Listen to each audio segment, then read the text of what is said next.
ደህና ነኝ። እንዴት ነው ልጅሽ? ድምፁ አልናፈቀሽም እንዴ? ላሰማሽ?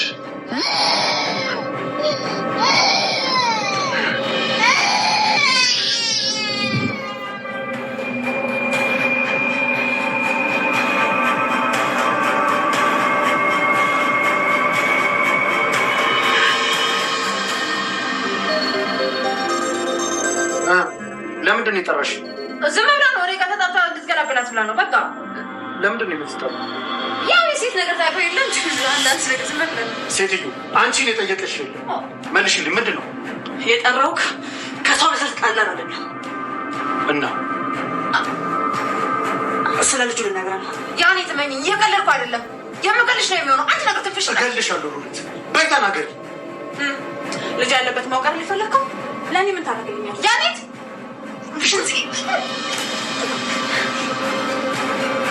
ምንም አልሰጥሽም። ተናገሪና ከዚህ ትወጫለሽ። ወይኔ እቺ ውሻ እንዴት ነው? ቆይ እንዳትናገር ላስቆማት የምችለው?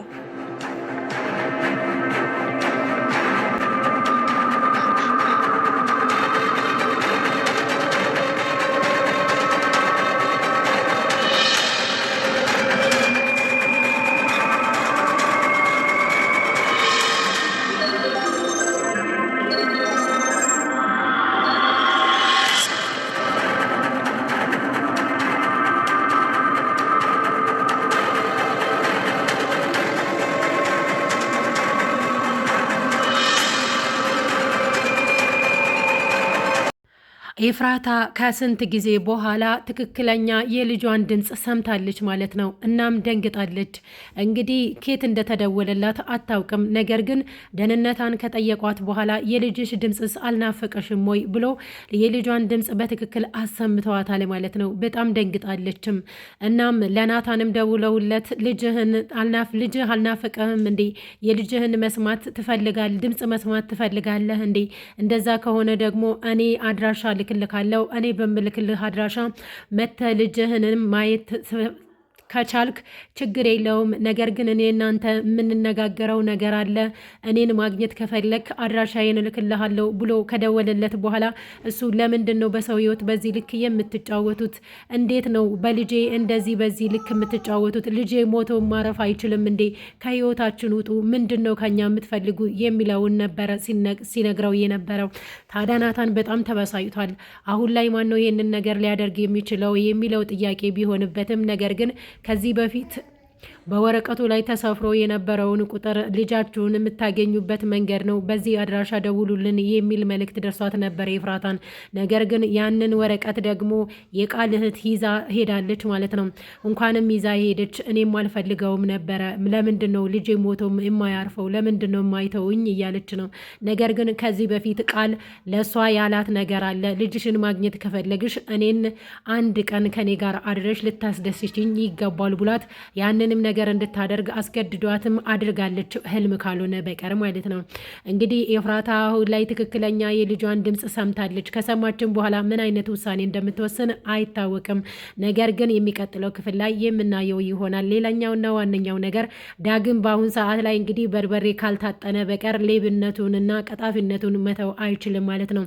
እናቷን እንግዲህ ብር እንድትበደሪልኝ፣ እኔን ትወጅኛለሽ አይደለ? ልጅሽ ስራ እንዲሰራ ትፈልጊያለሽ አይደል? ይህንን ነገር ለማድረግ ደግሞ ለእኔ ሁሉንም ነገር እሆንልሻለሁ ብለሽኛል። ስለዚህ አንድ ነገር ቃል እንድትገቢልኝ እፈልጋለሁ። ኤፍራታና ናታንን ገንዘብ ጠይቄና እኔ ስራ እንድጀምር አድርጊኝ ብሏታል ማለት ነው። ገንዘቡን ምን ያህል ነው የምትፈልገው ብላ ብትጠይቅም ገኒ የሚፈልገውን የገንዘብ መጠን ሲነግራት በጣም ደንግጣ ነበረ። እሺ ልጄ አንተ ብቻ ሰርተ ተለወጥ፣ ሌብነቱን ተው እንጂ እኔ ኬትም ብዬ ብሩን ፈልጌ አመጣልካለሁ። አንተ ብቻ የስራ ሰው ሁንልኝ እንጂ እንደዚህ አንገቴን አታስደፋኝ። ሰው ፊት ለፊት እኮ መሄድ መራመድ አልቻልኩኝም። አንተ ሌባ ከሆንክ ጊዜ ጀምሮ እኔ አንገቴን ቀና አድርጌ አላቅም። ባንተ እያፈርኩኝ ነው ያለሁትኝ። ባንተ ከመጡብኝ ደግሞ ሞቴን እመርጣለሁ ብለዋለች። እንግዲህ የልብ ልብ እየሰጠችው ነው ያለችው ለዳግም ማለት ነው። ዳግም በዚህ ልክ ከቀጠለ አሁንም ብዙ ነገር መስረቅን ይፈልጋል ማለት ነው። በስተመጨረሻ ላይም እንግዲህ ያው ብሩን እንድትጠይቅለት ወደ ኤፍራታ ቤት ልኳታል ማለት ነው። ገኒም እንግዲህ ልጇን ካመነች በኋላ ኤፍራታ ጋር ሄዳለች። ለወንድምሽ ስራ ልትፈልጊለት ይገባል። እንዲሰራ ደግሞ እኔ የምጠይቅሽ ነገር አለ። ያንን ነገር ደግሞ ለወንድምሽ ስትይ ታደርጊዋለሽ ብላታለች ማለት ነው። እንግዲህ ገኒ እንደዛ ካለቻት በኋላ ኤፍራታም አይ እንዲሰራ ባለው ነገር አበረታተዋለሁ፣ ምክርም እሰጠዋለሁ፣ እደግፈዋለሁ። ከዛ ውጭ ግን ገንዘብ ይሰራበታል ብዬ እኔ ለሱ ብር አልሰጥም ብላለች ማለት ነው። ገንዘብ ልትከለክለው አስባለች። እንዴት እንደዚህ ታደርጊያለሽ? አንቺ ድሮውንም ራስ ወዳድነሽ፣ ለሌላ ለባዳ ቢሆን ታደርጊያለሽ፣ ለዳጊ ሲሆን ግን ወንድምሽ ሲሆን አላደርግም ለምን ትያለሽ? በሱ አልተማመንም። አሁን ላይ ያለው አቋም የሌብነት አቋሙን ካላቆመ እንዲሁም ደግሞ ጀግና ጎበዝ ሆኖ ካላሳየኝ በቀር እኔ ምንም ነገር ለሱ ላደርግ አልችልም ብላ እንግዲህ ተስፋ ቆርጣበታለች ማለት ነው ኤፍራታ በዳግም ላይ። ታዲያ እናትየዋ በጣም ተናዳለች። አንቺ ድሮውንም ለሌላ ለባዳ ነው የምትሆኚው እንጂ ለወንድምሽ አትሆኝም ብላ ተናዳ ከቤት ወጥታለች ማለት ነው። ኤፍራታም እንግዲህ ያው በውሳኔዋ ልትጸና ይገባል። ምክንያቱም አሁን ላይ ዳግም የሆነ ያቀደው ነገር አለ እንጂ ገንዘቡን ሊሰራበት ፈልጎ አይደለም ማለት ነው። እንግዲህ ሌባ ለአመሉ ዳቦ ይልሳል ይባላል። እናቱን ያኔ ብር ፈልግልኝ ብሎ ሲጠይቃት ሲያቅፋት ጊዜ ቦርሳ ውስጥ ገብቶ ነበር። አይኔ እያየ እንዴት ቦርሳዬን ትነካለ? እኔ ደስ ስላለኝ ንካ ስላለኝ ነው እንጂ የነካሁት ለሌላ ነገር አይደለም ብሎ ወዲያውኑ ነገሮችን ቀይሰው ነበረ። እንግዲህ ዳግም በዚህ ልክ በጣም ተበላሽቷል ማለት ነው። እንግዲህ በሳማ መገረፍ እንዲሁም ደግሞ በበርበሬ መታጠን አለበት የምትሉ ኮመንት አድርጉልኝ ማለት ነው። የምር ዳግም በጣም ነው በቃ እያስጠላበት የመጣው ማለት ነው። ከምን አንጻር ነው ሌባ ሊሆን የቻለው? ለምንድን ነው በዚህ ልክስ የሰው ስልክ የሚሰርቀው? በስተመጨረሻ ላይም እንግዲህ ጽዮንን ሊያሳብዳት ነው ማለት ነው። ጽዮን ስልኳን ቁጭ አድርጋ የበላቸውን ምግብ ወደ ውጭ አውጥታ ለየኔ ብጤ አቀብላ ስትመለስ እንግዲህ ስልኳን አላገኘችም። ስልኳን ተቀብሎ ወስዶባት ሄዶ ሽንት ቤት ውስጥ በፔስታል ጠቅሎ አስቀምጧል ማለት ነው። ለምንድን ነው በዚህ ልክ እንደዚህ ሊሆን የቻለው? በዛ ላይ ደግሞ ጽዮንን ጥምድ አድርጎ ይዟታል።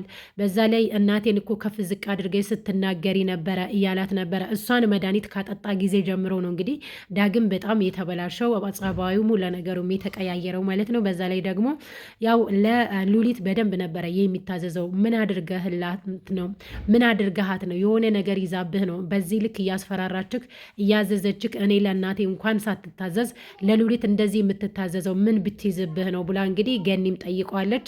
ነገር ግን መታዘዝ ስለምፈልግ ብቻ ነው የምታዘዝላት እንጂ ምንም ነገር አልያዘችብኝም ብሏታል ማለት ነው። እንግዲህ በዚህ ልክ ከዛን ጊዜ ጀምሮ ነው እንግዲህ ያው የዳግም ጸባይ እና ሌብነቱን የጀመረው ማለት ነው። ውድና የተከበራችሁ የቻናሌ ቤተሰቦች አሁን ላይ እንግዲህ ያው ኤፍራታና ናታን በጣም ነው የሚያሳዝኑት ማለት ነው። ምክንያቱም በልጃቸው ናፍቆት እንግዲህ ልጃቸው ሞቶ እንዲያርፍ ማንም አልፈቀደላቸውም ማለት ነው። እነሱ ደግሞ ሞቷል ብለው ራሳቸውን ስላሳመኑ ልጃቸው በሕይወታቸው መኖሩን ካወቁ በኋላ እንግዲህ ምን አይነት ውሳኔ እንደሚወስኑ አይታወቅም። ነገር ግን እነሱ ደግሞ ልጃችን በሰላም ይረፍበት እያሉ ያው እየደወሉ ሰላም የሚነሳቸውን ሰዎች እየወቀሱና እንዲሁም ደግሞ ባገኝ አንገቱን ቆርጬ ነው የምጥልለት እያለ ነው ያለው። ናታን በዚህ ልክ ተናዷል ማለት ነው። ናታን ምንም የሚያውቀው ነገር የለም። ግን ኤፍራታ በዚህ ልክ እንዴት ነው ማስመሰል የቻለችበት? ልጇ በህይወት እንዳለ በቪዲዮም እንግዲህ ቃል አሳይቷታል ማለት ነው።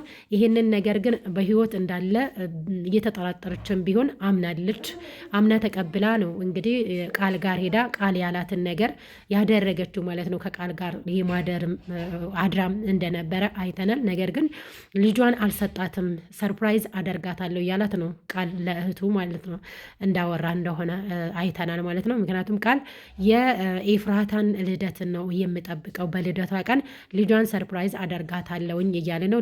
ይህንንስ ነገር በትክክል ያደርግ ይሆን ወይ? እናም ደግሞ ናታንና ኤፍራታ ውጪ ላይ ቁጭ ብሎ በሚያወሩበት ሰዓት ላይ እንግዲህ ልደቴ ደርሷል፣ ልደቴን አታከብርልኝም ወይ እያለች እየጠየቀችው ነው ያለችው ማለት ነው።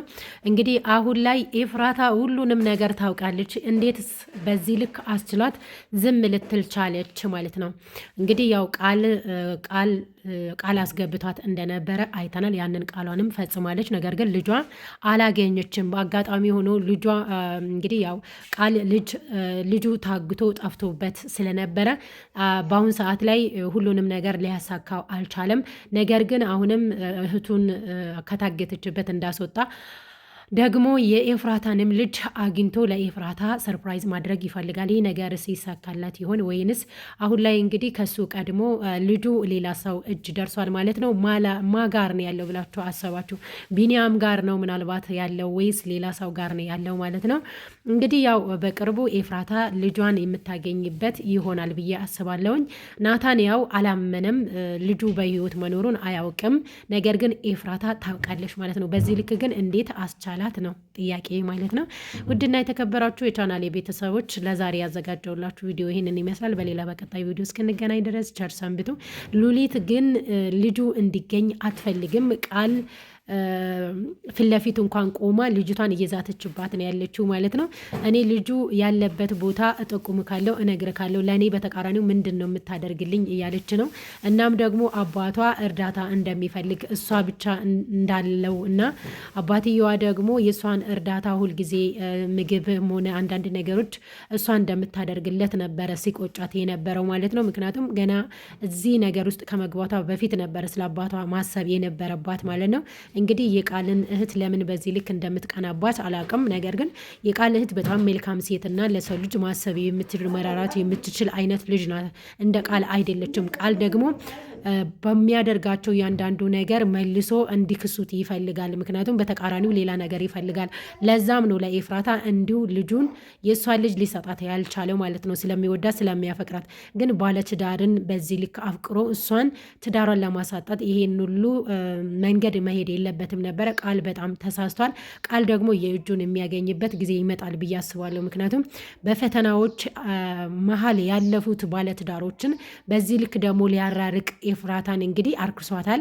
በዛ ላይ ደግሞ እሷም ሳትፈልግ ለልጇ ስትል ብዙ ነገሮችን እንዳደረገች ናታን አያውቅም። ነገር ግን ከሱ ጋር እንደምትገናኝ ያውቃል ማለት ነው። እሷን ለማስቀናት ደግሞ ብዙ ነገሮችን እያደረገን ያለው የቃልንም እህት በአካል አግኝቷል ናታን። ይህ ነገር ደግሞ ወዴት እያመራ እንደሆነ እንግዲህ ያው የታወቀ ነገር ነው። በነገራችን ላይ ግን ናታን ካገኛት በኋላ ተከታትሏት ነበረ የቃልን እህት።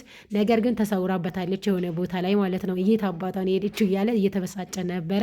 ያ ነገር ደግሞ እንግዲህ ኤፍራታን በጣም እያበሳጫት ነው ያለው ማለት ነው። እሱ የሚፈልገው ለሌላ ነገር እንጂ ለፍቅረኝነት አይደለም። እንደዛም ቢሆን እንኳን ናታን በጣም ስህተት ሰርቷል። በምስቴ እንድትቀና ስለምፈልግ ነው አንቺን የፈለግኩሽ ምናምን ብሎ መናገር የለበትም ነበረ። ምክንያቱም ካመናት እሷ የምታደርገውን እያንዳንዱን ነገር በራሱ መንገድ ሊደርስበት ይገባል እንጂ በዚህ ልክ ለሌላ ሰው ስለ ኤፍራታ ማውራት የለበትም ብዬ ነው የማስበው። ክፍተትን መፍጠር የለበትም ብዬ ነው የማስበው ማለት ነው። እንግዲህ ለዛሬ ያዘጋጀውላችሁ ቪዲዮ ይመስላል። በሌላ በቀጣይ ቪዲዮ እንገናኛለን። ቤተሰብ አበረታቱኝ።